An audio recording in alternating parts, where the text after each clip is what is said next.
Well, welcome. And this is a panel, Future Moms, and I'm Beth Blecherman. My site is techmamas.com. I'm on Twitter @techmama. I'm also here representing Netgear, and I'm going to have everyone introduce themselves, and then we're going to have some fun things to talk about. Thanks, Beth. I'm Jedd Gold, CEO and co-founder of tastemakermom.com. I'm Elizabeth Hamren, Vice President of Marketing for Dropcam. Hi, I'm Adam Sager, CEO, co-founder of Canary. I'm Oren Boinman, CEO and co-founder of Magista.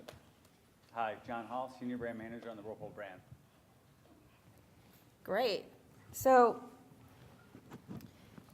I think to give a little context about this discussion, we're talking about the future, right? So a lot of discussion at CES has been about the Internet of Things. And if people want to know what the Internet of Things, it's basically a network of physical objects that contain embedded technology and that communicate and sense and interact. And a lot of the wearable technology you're seeing here at CES is part of the Internet of Things.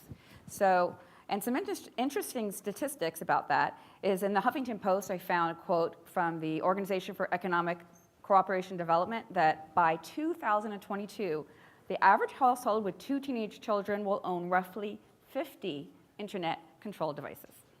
Yes, believe it or not, Gartner says the Internet of Things installed base will grow to 26 billion units by 2020, okay? So you can see that when we're talking about the future of moms, the Internet of Things, that devices will be growing. So that kind of gives you the context of this discussion. So the Internet of Things, for all these little devices to communicate, they need the Internet. And I'm also thrilled to be here representing Netgear. And so my presentation today is a little bit about a Wi-Fi mobile hotspot. And I will go to the next slide. There we go. So when you're talking about the Internet of Things, again, that brings the context. As a mom, you can see that already here, I'm already holding my 3 main devices that I carry around each day, my laptop, my phone, and my Wi-Fi hotspot. So for everything to communicate and make it work, I need the Internet. And parents and everyone else in the world, are they sitting around anymore? We're always on the move, right? So to be on the move and to use these Internet-connected devices, what do we need? We need Internet. And the ATT Unite Pro is a new version of the mobile hotspot for the ATT Unite. And the cool thing about it is that when you bring it with you, you basically enable the Internet to communicate with all your devices. And so think about that. How many places, especially parents, do they need the Internet? Not at home, just at home anymore. On road trips in the car, between carpool, sitting there while you're waiting in carpool, paying a couple bills. And a lot of small business people need it to communicate with their clients when they're doing demos. And kids, let's be honest, kids use it a lot. They can not only use it for entertainment, but they need the Internet for doing their homework nowadays. So the ATT Unite Pro is Wi-Fi and beyond. Basically, it's a touch screen. It's right here. It's a touch screen, keyboard, touch screen and keyboard, which is really easy to use. You can use it internationally. So you can basically have Internet access no matter where you are. The cool thing about the ATT Unite Pro also is that it has battery boost, so you can also charge your devices because, let's be honest, we're also carrying our devices with us wherever we go. And how many people's smartphones or tablets have run out of juice during CES, right? I'm sure many people. So it's a nice thing to have a battery boost. And that's how the battery boost works. There's a little USB plug in there. And the cool thing about the ATT Unite Pro, as well as being a Wi-Fi hotspot, it also has 16 hours of battery and Internet access for 15 devices. It's also dual band Wi-Fi. So I was doing this quick demo just to show you that the future of moms is that we basically need not only our devices, but we also need the Internet to connect us. And that's why I wanted to talk about the ATT Unite Pro as a mobile Wi-Fi hotspot that's also secure, so you don't have to use public Wi-Fi. And so this is a great example of the future. So next we have Thanks, Beth. Jedd. Thanks, Beth. So I'm Jedd Gold, CEO and co-founder of Tastemaker Mom. So what is Tastemaker Mom? Tastemaker Mom is a community of moms whose voices are helping to shape the way that brands, corporations, and causes see the world. We've got more than 20,000 moms who have signed up from more than 2,000 zip codes from around the country. When these moms sign up, they're giving us a ton of information. We collect actually about 100 different pieces of data, which allows us to be really targeted in how we go back and communicate with these women. And the engagement is fantastic. We send them emails on a weekly or every couple times a week, and we'll get responses in the range of 50 to 70% in terms of open rate and engagement. So we have these women who are highly engaged and want to help influence the world that they live in. And we're working with brands on everything from market research to engagement campaigns, marketing, and more. And we've also used the platform as a way to do market research. So for CES, we wanted to get some information about moms and tech and how moms are engaging with tech. So 3 out of 4 moms that we asked, and we asked about 500, we had about 500 respondents to this survey. 3 out of 4 of the moms said that they think technology helps them to become a better mom. One of the interesting things that we also asked them was how often are they engaging with their email and social media? So how many times do they check? More than half said that they're checking their mail and email and social media more than 20 times a day, and 16% said more than 50 times a day.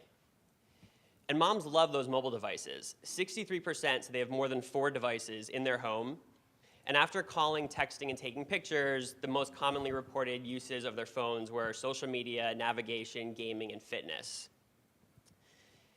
We know they love their TVs. 74% of the moms said that they have televisions that are connected to wireless streaming devices like Netflix.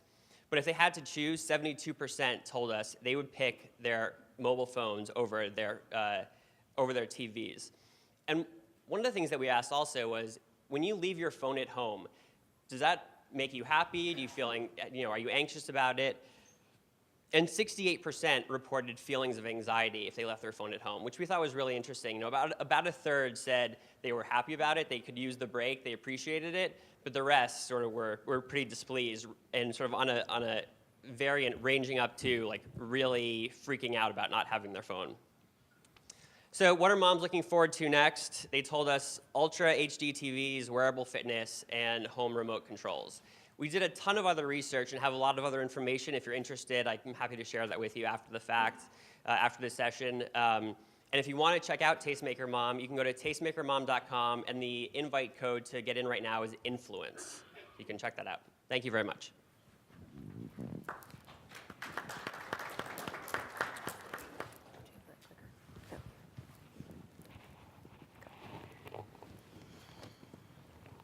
I don't think this is That's me. okay. You hear me all right? How's everyone's day going? Does anybody ever feel like home life's busy? No? Well, I'm married. I got 3 little boys, and I don't know how my wife does it. It's crazy at my house, whether it's the laundry or whether it's cooking meals. I don't know how we keep it all together. Anyone else feel like that at all? A little bit? I see something out there.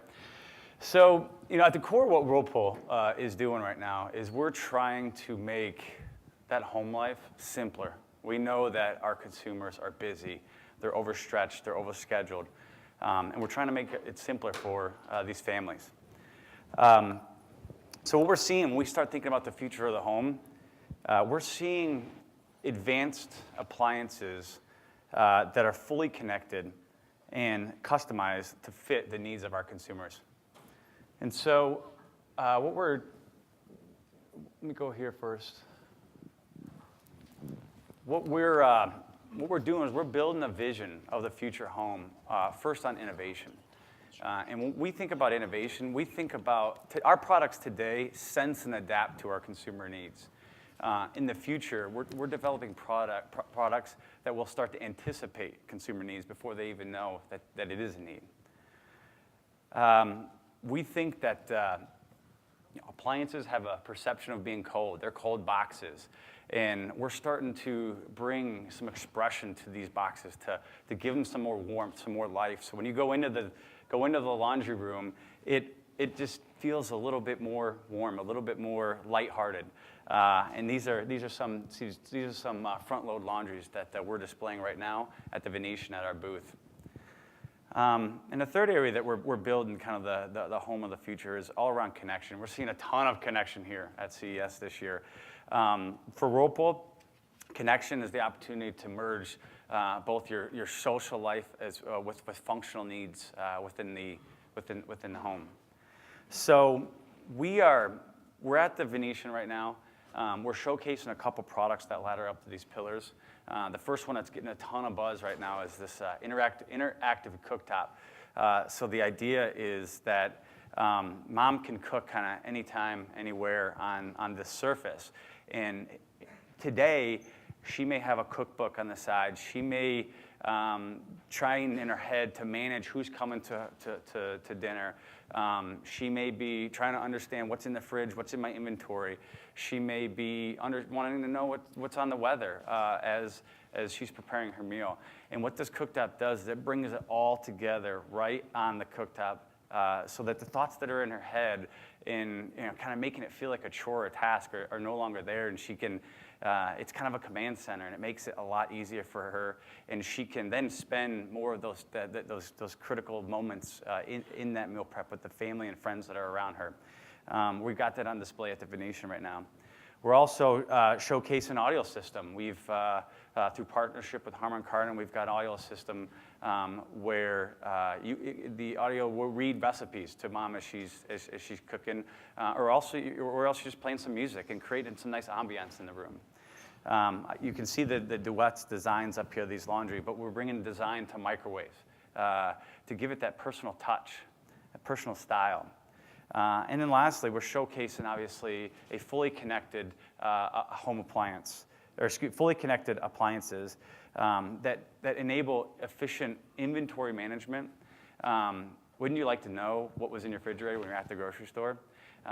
It also is enabling food recipe selection. So what do I have in my refrigerator that I could actually make a recipe? I know that drives my wife nuts sometimes because she doesn't know what we have to make.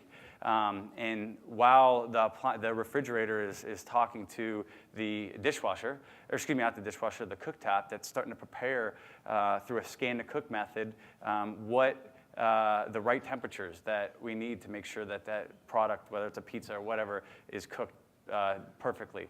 And we're taking even beyond that, where the dishwasher is anticipating the type of cycles that will be coming, that it will need to run based on what food recipes being developed. And then lastly, in the event that someone spills, let's just say, some pizza tomato sauce on their shirt, the laundry system already kind of knows what type of stain removal it needs to prepare for because it's connected with that journey. And that's some of the stuff that we're showcasing at our booth. So like I said, we see a future that's really all around fully connected appliances and customization to not only sense and adapt to consumer needs, but start to anticipate consumer needs. If anyone's interested, we'd love to showcase, walk you around the Whirlpool booth at the Venetian.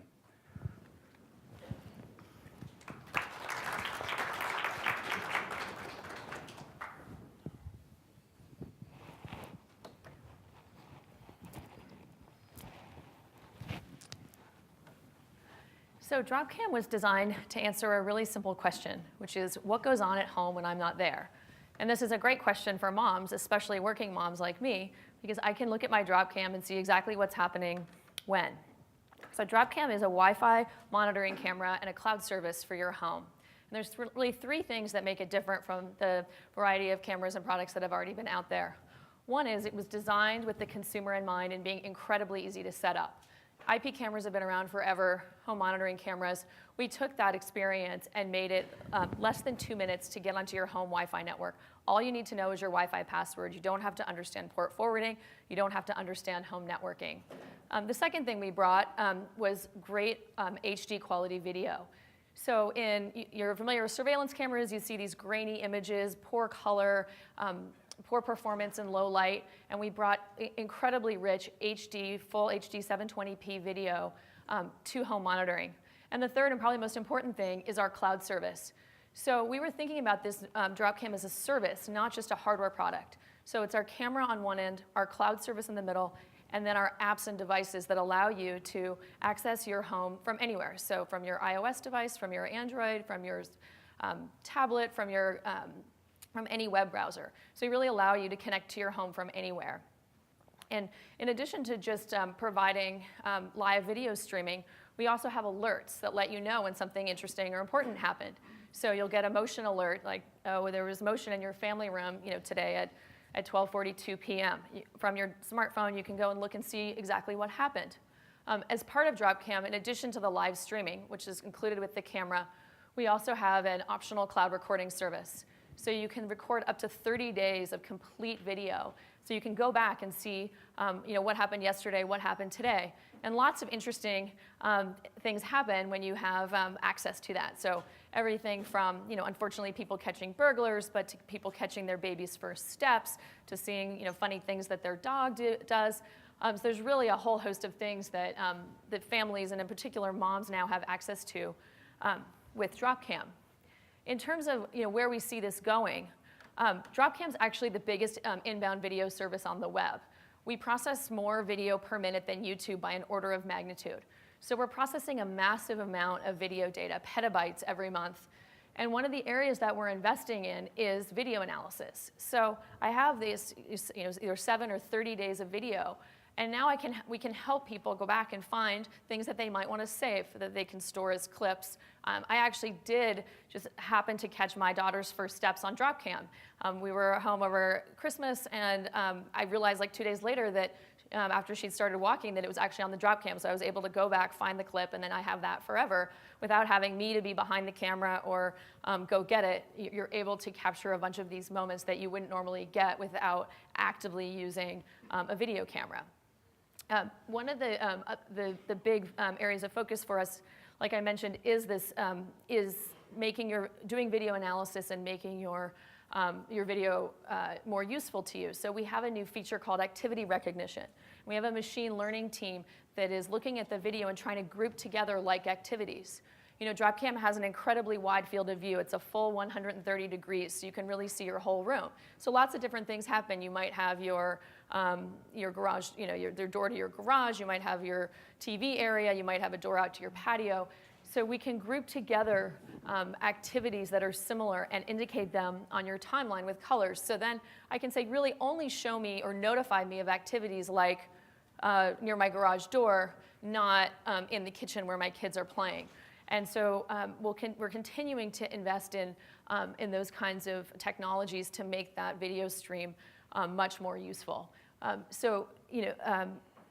now we're analyzing something on the millions and millions of these activities per day, and we'll continue to get better and better. And the final interesting sort of development in terms of the connected home is we think that one of the main things you want to do with a connected home or being connected to your home is to actually see what's going on. So that's kind of the first step, and that was the first step of what we tackled. But moving forward, there's other things that you want to know. So we expect that with now that DropCam Pro has Bluetooth LE, and that's sort of the bet that we're making on the standard of how devices are going to interact in the home. Most smartphones have Bluetooth LE, and that's the device you want to connect with most often, that will be able to incorporate lots of additional data from other sensors around your home. So we really see video as kind of the center point and potential hub for the connected home, and then connecting with a whole variety of other devices, from the obvious door sensors to all kinds of other sensors that haven't even been developed yet. Thank you. Elizabeth, I'm going to ask you I'm going to interrupt Sure. for one question. So first of all, note to self and audience, do not install a hot tub in your backyard and forget that you have a drop cam, okay? And Yes, there's many things that you see that you maybe don't want to see too. Exactly. So that's the Too thing much to be careful TMI. of. So, but we've made our living oversharing. So, but we now know what we're doing in our homes. Do you know what we're doing in our homes? Absolutely not. So that's a great question. One of the big focuses for us is security and privacy. So we are not able to see anyone's video stream, and we take we invest heavily in making sure that no one else can either. So this camera that's in your home, the video is actually encrypted on the device before it is sent to the cloud. So even if you're on an open Wi-Fi network or your home network is not secure, your video is secure. It is also encrypted when it's streamed back down to any of your devices. Cameras are by default private. You're able to share them with family and friends if you like, or make them public. A small number of our customers actually make their cameras public. But the vast majority of people keep them private. And like I said, we're using encryption at all phases of the system, as well as the fact that Dropcam is actually a cloud-based system makes it more secure in that this camera is only communicating with the cloud service, not with the public internet. Thank you, Rob.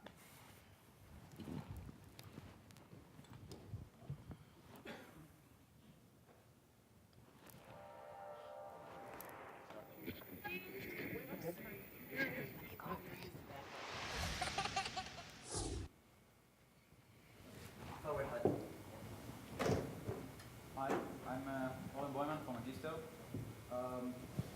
Magisto is a video storytelling platform that helps parents and people to tell their story using photos and videos. So a few questions for you, us parents, to kind of think about what we do with our most precious things after our kids, which is the photos and videos of them. So how many people, people's camera rolls look like that? And how come that the most precious memories end up here? And have you thought about what your friends really think when you do share those endless videos and photos with them? This is what they think.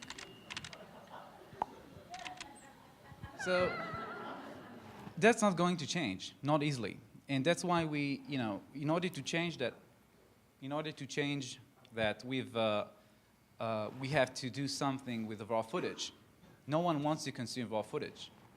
It has to be produced, right? What do you consume on TV? What do you consume on film? It's always produced. But somehow, we're supposed to look at surveillance cameras, which is our cameras. Not interesting. So if you want to do the process of producing your videos and photos, that's what expects you. Oh, sorry.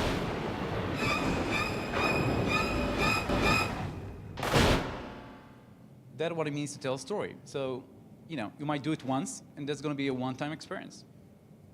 So what do you do? And that's how, we got to Magisto. I'm a father of 4. And when my first daughter was born, me and my wife bought a camcorder, started to shoot video. And when I looked at the results, I was horrified. I mean, what am I supposed to do with it? And we had a party with guests, and we had to edit a video. So, like 2 weeks later, when we had this good 5 minutes of video that we can share with our guests, it suddenly came up that this has to be turned to a click, a one click. If someone expects us to use the cameras to really tell a story and make it interesting, it has to be a click. And that's what we've done. So we've built Magisto. Magisto was born actually 2 years ago here in CES. And we created this incredibly sophisticated artificial intelligence technology that runs on a cloud and is able to edit and understand photos and videos like a human editor. And for the point of the user, for you it's pressing a button and you're going to get your story told, fully edited, fully produced in a matter of minutes. So we've been here a year ago, and we've been here with 3 million users. It's an app. It runs on iOS, Android, web. So 3 million users a year ago, and we've grown to over 19 million users in a year. Got some awards like the best apps of 2014 for iOS and Android, and Editor's Choice on Google Play. But we found out there's some footage that some of our magic cannot fix. So we are too occupied as parents to when we shoot photos and videos, we want to be at the moment. We don't want to be obsessed with the controls, changing from photo mode, video mode, slow motion, full motion, filters. It's just too much. our kids are, don't do that, no. You have to be there, not with the camera. So we thought that in addition to providing you with a video editor to work for you 24/7, you'd probably need a photographer and a director, essentially an entire camera crew. And that's what we show here. It's a cam crew technology. We've developed it with Qualcomm. It's featured in their booth and also in our booth in the Venetian. And the idea is that you get a photographer and director to work for you 24/7. Whenever you take out the camera, someone cares how you're going to take your photos and videos. So the idea is that you can use the camera, and then you can highlight people that you want Magisto to notice. For instance, this might be my son. And from now on, Magisto will start to pick up photos and videos of the person that you like or the person you want to highlight automatically, setting focus, photo, video mode, anything. If there's a good smile, there's a good Kodak moment, it will take it. If there's an option to create a better photo, even if you don't know what's framing, Magisto will let you know how to make it better. And by the time you press done, it's already ready. So the story is ready. Instead of being stuck with lots of photos and videos you don't know what to do with, you'll get something like that.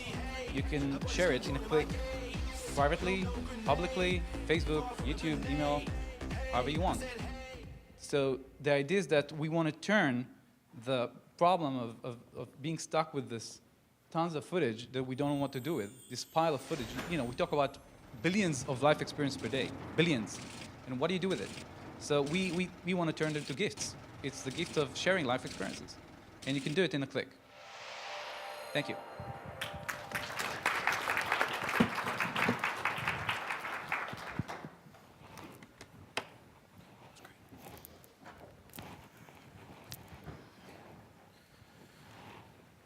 Hi, everyone. My name is Adam Sager with Canary. I'm not a huge fan of PowerPoints after having been a consultant for a number of years, so I'm just going to talk today for a couple of minutes, introduce us and the product. Of course, you're welcome to come visit our booth and see more of the Venetian as well. And we're also featured in the Qualcomm booth with our product. This is it. We're calling it the first smart home security device for everyone. And I'll explain just quickly what that means. From smart home security, the actual device itself features a lot of sensors inside. So HD video, it's 1080p quality, audio, high frequency audio, temperature, humidity, air quality sensor, night vision, motion detection, a speaker, a siren, Wi-Fi connectivity, Ethernet, optional Ethernet port, and accelerometer, and more, all within this device that is set up in literally 30 seconds. It connects directly to your mobile phone. It's designed from the start to be the easiest way to do security in your home environment. Now, when we talk to other companies, my background's in security. I was in the Israel Defense Forces and spent my career in security business. And when we talk to people here about security, the other companies that deal with security don't get it. And the reason is because it's a completely different approach. The way we look at security is not, let's put sensors all around the home, and so you can know when your doors and windows are open, and send an alert to a call center, and they may call the police. That, in our mind, is the old way of doing security. That, in our mind, is the way that leads to 99% false alarms, and that leads to annoyance, and the alarms going off, and your neighbors being called, and you really have no idea what happened in your home because you probably don't have a camera in there anyway. And if you're a renter, like many of us, like myself currently, then you're not going to install something in your home if you can't take it with you afterward. So while home automation is great and it's interesting and everyone's talking about it at CES this year and last year and the year before and I think in the 80s also, we are not focused at all on home automation. We are doing security and we're building the single device that you can literally place on a table, connect to your phone, and all the data is then sent to the cloud where we analyze it and look for anomalies. So we're geolocating your cell phone to know if you're home or if you're not. We are looking at patterns of behavior. So if you have a pet and we've seen the pet one day and the next day, we'll then ask you, do you have a dog? Very simple, very easy. There's nothing you have to do. We're going to ask you. And if you answer yes, then we're not going to keep alerting you every time the dog walks in front of the camera. Same thing is with patterns of behavior. You come home at 3 o'clock, or your child comes home at 3 o'clock. These are things that we can recognize and understand. And the whole point is to make your life easier. There's no arming and disarming, it's automatic. Everything involved in the security experience is completely different from what exists today. We had launched the product over the summer. We've been working on it for the last 2 years. We had a crowdfunding campaign. It was the most successful Indiegogo campaign, still is in their history, and most successful connected home product, also in crowdfunding. And we're really proud to be shipping the product on time in a couple of months from now. And we have a great team. We're based in New York, and we really are excited to be here. Just as a final thought before I sit down and join the panel, the reason why we're here and the reason why we chose to be in the mom tech area in the Venetian is one of the main core reasons that we developed this device in the beginning is my wife and I talking about security and having a conversation about how security is not built. I would never get security, or I need it, but why would I ever go buy security? We started talking about it. We realized that security is not built for women. In fact, it's not even built for a lot of men. It's built for very specific groups of people, and we want to change that. So from the start, we spent a lot of time in designing the product with multiple colors and brushed aluminum that can sit in your home, in your living room, and look like a beautiful device that can be set up easily, and that can give you a connection to your home and your family so you can watch over your kids or your elderly parents in a way that is typically very difficult or cumbersome to do today. So we're really excited and we're proud to be here with such amazing companies. So happy to be part of this panel. Thank you. Thanks. Just to kind of follow up on the topic of security, I also wanted to mention the ATT Unite Pro. Again, it's a mobile Wi-Fi hotspot, allows you to access the internet. It's secure, so you don't have to worry about if you're at cafes anymore, or let's say hotel Wi-Fi, because you have your own secure internet access with you, and for up to 15 devices. So, but I also wanted to give some time for the audience to ask questions. Anybody have any questions? Okay. At what point are you going to talk to him? Right? Because I mean, you guys are gathering all this data about home living patterns, and he's the guy who's got the stuff that uses those patterns, so that you know when people get up in the morning, so he knows when to turn on the coffee maker. You know when people aren't there or are there, so he knows when to turn the thermostat up or down. So it's Nest or Whirlpool or anybody.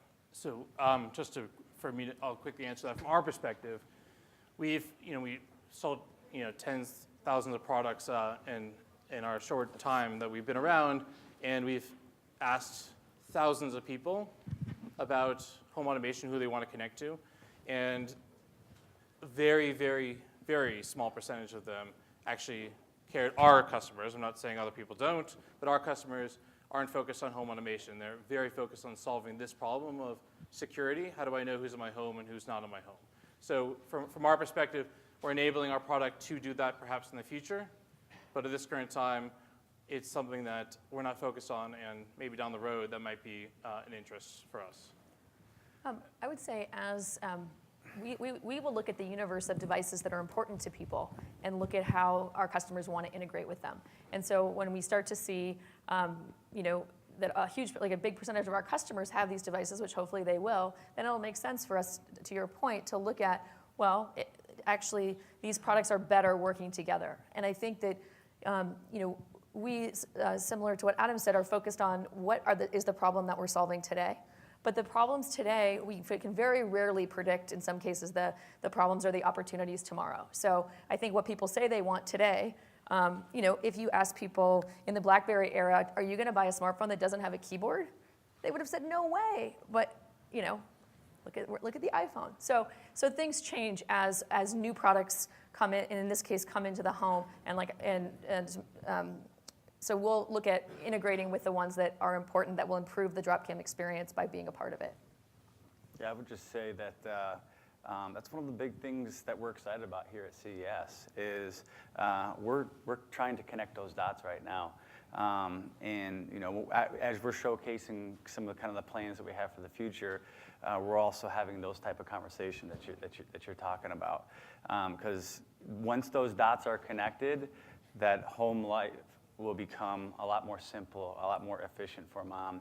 And then there's also like an incredible amount of big data that would be kicked off with what's going on in that house, in the kitchen specifically, the heart of the house, that I know a lot of people in this room would love to have access to. Just one last thing. I think he might be able to help you with some of that raw footage that you're shooting. I was thinking that. Exactly.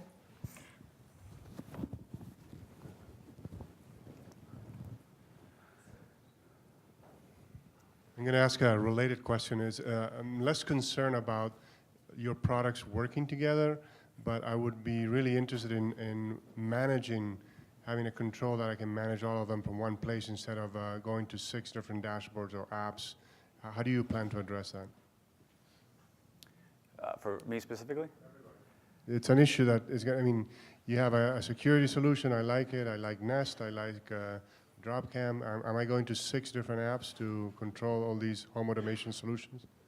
Yeah, I can speak to that a little bit. I mean, our vision is one location that does it all.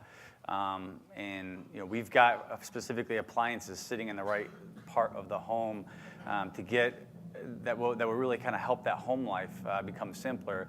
But honestly, that's not our core competence, and so that's where we're looking through partnerships to develop that one kind of easy to operate, whether it's an application that connects it all.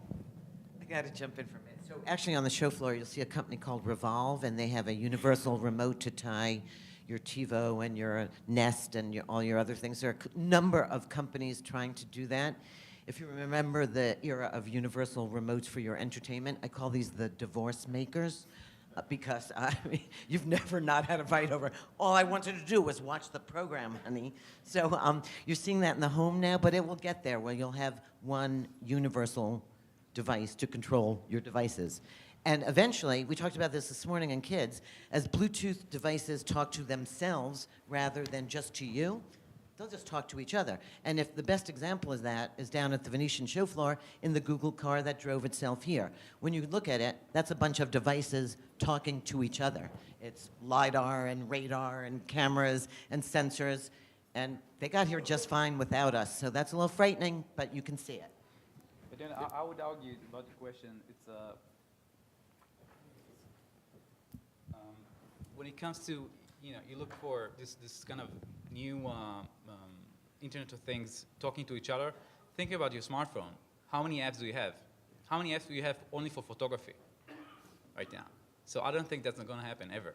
You're going to have tons of apps to do that. There's not going to be one dashboard like we don't see. I mean, we're trying to do some consolidation, providing for photography one app that solves everything you need for photo, video editing, filtering, sharing, everything, and curation. But even that is challenging, and only for photography, which is one feature of the smartphone, right? So you're talking here about something that's going to take a long time to happen. I totally agree 100% with what he said. I think that it's not necessarily a problem that people have yet. Maybe they will in 10 years. The vast majority of people don't have many connected devices in their home right now, and they're not interacting with them on an everyday basis. So I don't think it's a problem yet that people are like, oh, if I have to press the home button and then press the next app to change my thermostat or whatever, that might be a problem if eventually the home is full of them, but I think that's probably a long way away. I think people still are looking for solving very particular problems, whether it's monitoring or security or safety or temperature or something else, and they'll find the best apps and solutions for those problems. Can I just add that I think it's also an evolution, because I think that if you look at parents, their smartphone is their dashboard. And yes, we have to go into a bunch of different apps, but we're so happy now that we have a dashboard. So maybe the next evolution is taking that dashboard and making it more synced together. So, are there any more questions? We have a question for Adam. In an average 2,000 square foot home, how many of your devices do you need to feel very secure? Sure. So the approach we have is that, the question is, in an average home, like a 2,000 square foot home, how many devices would you need to feel secure? So the approach we have is that, and we came to this from a security point of view, is that the majority of physical places, like homes, have common areas.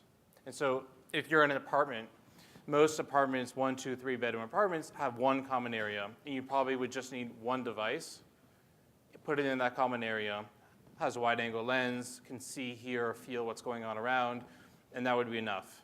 In a home, if it had multiple entrances, you may need 2 or 3. If you're looking for something, sensors in all your rooms, cameras in all your rooms, or whatever, then we're not the right solution for that.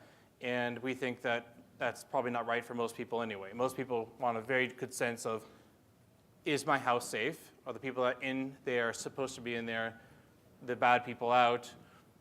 What's happening at any given time? And that you can find out from this collection of a few common areas and maybe one in your child's room if you want to monitor your child as well. So a small number, we believe, is sufficient for majority of people. Any other questions? Okay, we're done? Okay, well, thanks so much.